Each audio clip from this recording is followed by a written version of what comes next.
Hai Sobat Film, jumpa lagi di channel Sinopsia. Kali ini saya akan membawakan sebuah alur film yang berjudul Tale of Tales, film drama fantasi yang dirilis pada tahun 2015. Film ini terbagi menjadi 3 bagian. Bagian pertama dari film ini bercerita tentang sepasang raja dan ratu dari sebuah kerajaan yang bernama Long Trellis. Secara sekilas kita melihat bahwa raja dan ratu menjalani hidup yang berbahagia. Tetapi kemudian kita diberitahu bahwa ternyata ratu mengidap sebuah penyakit langka yang menyebabkan dirinya tidak dapat mengandung seorang anak. Karena ini ratu selalu bersedih sepanjang hari. Raja yang melihat ratunya yang bersedih, memanggil seluruh dokter dan tabib yang ada di seluruh negeri itu. Tetapi tidak ada seorang pun dari mereka yang mampu menyembuhkan penyakit dari sang ratu. Meskipun demikian, raja selalu melakukan yang terbaik agar ia bisa menghibur hati ratunya. Suatu hari, raja mengundang sekelompok pemain sirkus untuk memberikan pertunjukan di istananya.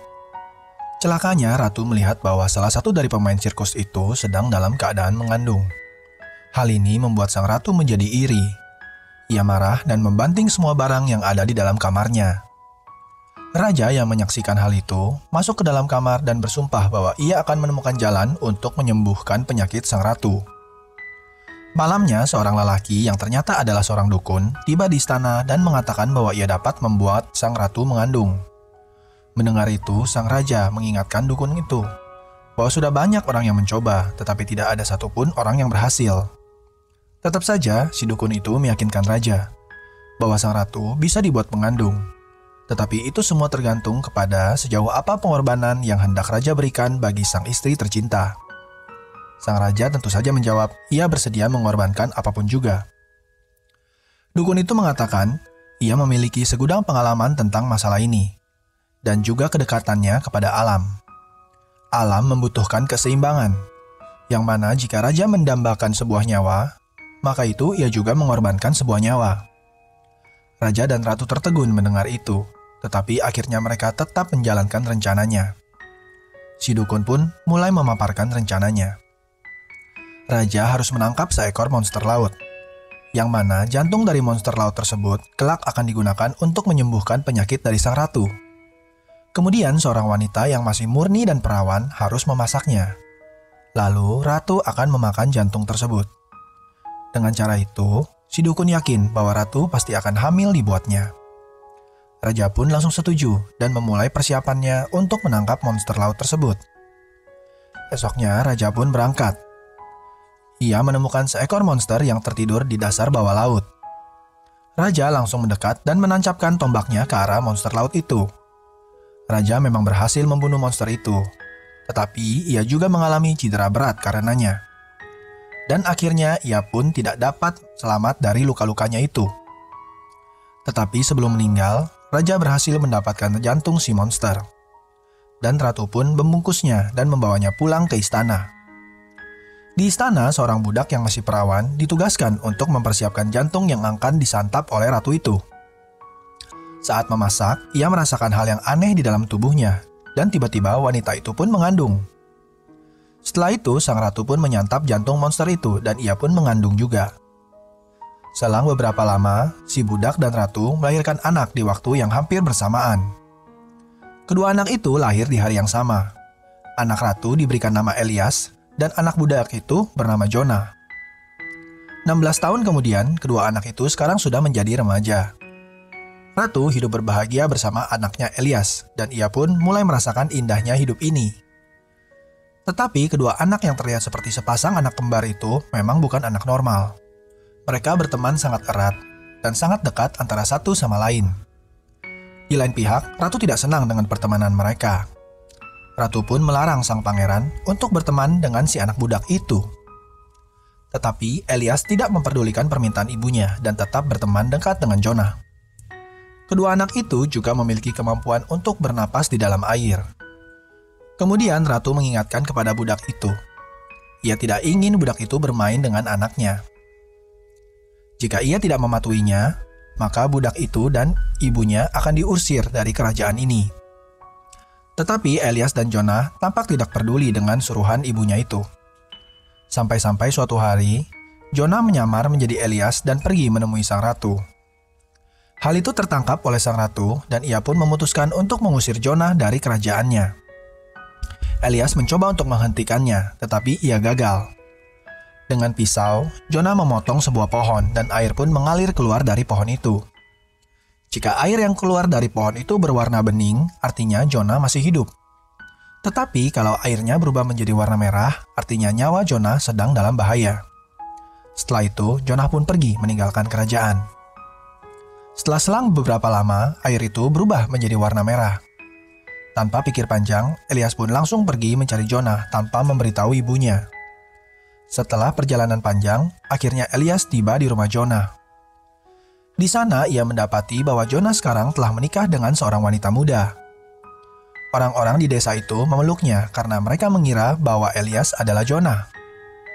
Orang-orang itu mengatakan bahwa Jonah pergi ke dalam hutan 5 hari yang lalu dan belum juga kembali. Elias langsung pergi mencari Jonah, sementara ibunya semakin khawatir atas keselamatannya. Kembali sang ratu mengunjungi si dukun, dan si dukun itu pun mengatakan hal yang sama seperti dulu. Jika ia ingin anaknya kembali, maka ia harus menyediakan sebuah tumbal berupa nyawa. Yang mana hal itu langsung disanggupi oleh sang ratu. Di hutan, Jonah terlihat terluka di dalam sebuah goa. Sosok monster terlihat menyerang dan ingin membunuh Jonah. Setelah mendengar teriakan Jonah, Elias datang menolong dan menancapkan pedangnya ke arah monster itu dan langsung membunuhnya. Tetapi yang mereka tidak tahu, makhluk itu tak lain dan tak bukan adalah sang ratu sendiri. Dan dengan menumbalkan nyawa ratu, Jonah bisa selamat dan Elias pun pulang ke kerajaannya sebagai seorang raja. Demikianlah cerita pertama selesai. Di cerita kedua, kita melihat sesosok raja dan 2 wanita parubaya bernama Ima dan Dora. Ia adalah seorang raja yang genit. Ia selalu dikelilingi oleh banyak wanita. Ia selalu mabuk-mabukan, dan sampai saat ini ia juga belum pernah menikah. Padahal ia memiliki harta dan kekuasaan yang cukup untuk menikahi siapapun yang ia mau.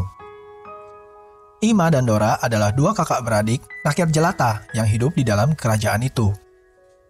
Dora adalah seseorang yang licik dan egois, sedangkan Ima adalah seseorang yang polos.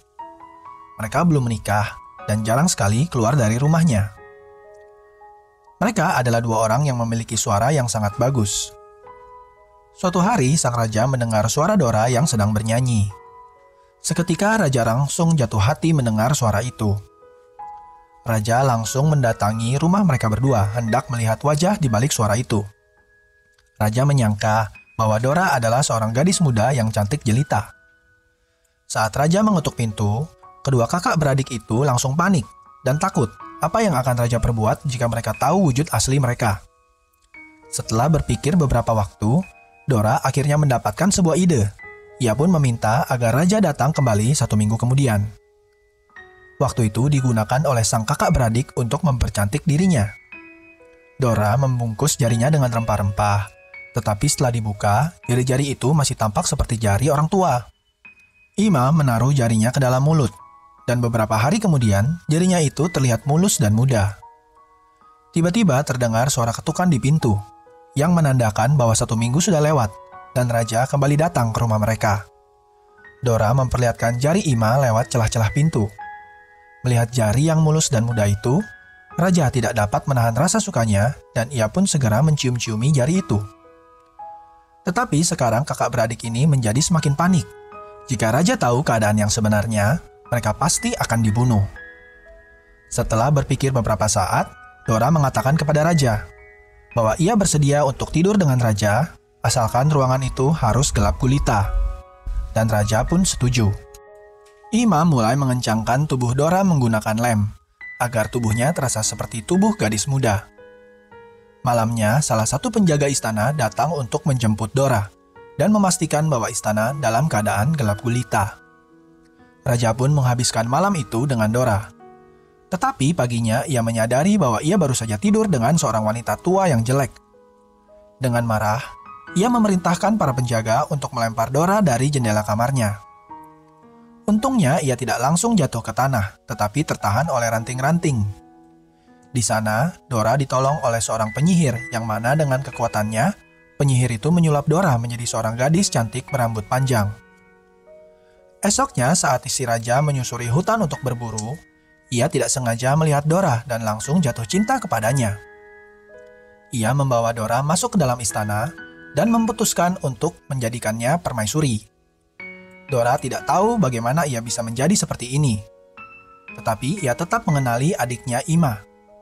Ima masih tidak percaya bahwa gadis cantik di depannya itu adalah Dora. Saat Ima mendesak apa yang telah Dora lakukan, Dora pun menjawab.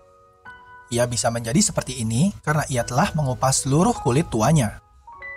Ima yang lugu pun mempercayai omongan kakaknya itu. Ia pergi ke seorang tukang besi dan meminta tukang besi itu untuk mengikis kulitnya. Si tukang besi yang bodoh itu mengiyakan permintaan Ima. Ia membawanya ke hutan, mengikatnya di atas pohon dan mulai mengikis kulitnya. Setelah itu, Ima yang berdarah-darah pun berjalan ke arah istana dan ia pun mati di tengah jalan. Di lain tempat, sihir yang membuat Dora menjadi muda itu juga tidak bertahan lama. Tangannya perlahan mulai menjadi keriput. Dan akhirnya ia pun kabur dari tempat itu dan kita diperlihatkan bahwa Dora kembali menjadi rupa tuanya yang dulu. Demikianlah cerita kedua ini selesai. Di cerita ketiga, kita melihat ada seorang raja yang bersifat aneh sejak kepergian istrinya dulu. Ia memiliki seorang anak gadis bernama Violet yang tidak pernah ia sayangi. Suatu hari, ia melihat ada serangga yang menempel di tangannya dan menghisap darahnya.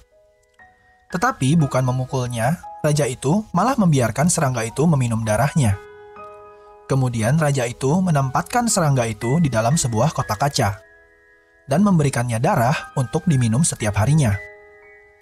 Lama-kelamaan serangga itu pun menjadi besar.